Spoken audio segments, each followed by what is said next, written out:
ఎక్కువ అబద్ధాలు ఆడినోనికి నెక్స్ట్ జన్మలో కళ్ళు రావు అని చెప్తారు. అంటే గొంతు మూగబోతుంది దానికి, మాటలు రావు అంటారు.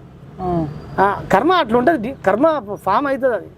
అది మనం చెప్తే ఇప్పుడు మీకు నవ్వులాట అనిపిస్తుంది కానీ రూట్ కాజ్లోకి వెళ్ళిపోతే అట్లాంటి కేసీఆర్ సార్ అయితే చాలా పచ్చి అబద్ధాలు ఆడి. ఫర్ ఎగ్జాంపుల్ మేము దళితుని సీఎం చేస్తా, అది అది అది వేరు. సో మనం ఇప్పుడు పొలిటికల్ గా తీసుకోవద్దు కాకపోతే అది అట్లా ఆడవచ్చు మరి, అది వేరే. వినండి, ఇప్పుడు మనం ఇందులో ఉంటుంది ఈ సృష్టి మొత్తం అంటే ఒక ఉపయోగం అనే పదం మీద ఉంటుంది. సృష్టి మొత్తం ఎవ్రీథింగ్ చూసుకోండి. ఒక చైరు కూర్చోవడానికి ఉపయోగపడుతుంది, ఫోన్ వాడుకోవడానికి, వాటర్ బాటిల్, ఎవ్రీథింగ్. ఇప్పుడు కెమెరా ఉంది, అన్ని సృష్టిలో ఉపయోగం మనకు ఉపయోగపడడానికే ఉన్నాయి. ఒక మనిషికి ఒకడానికే తీసుకోవడము ఇవ్వడం రెండు ఉంటాయి.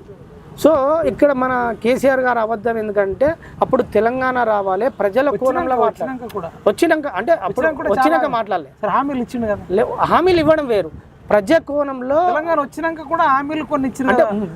దళిత ముఖ్యం అని చెప్పి అవన్నీ బిఫోర్ ఎలక్షన్కి ఇచ్చిండు.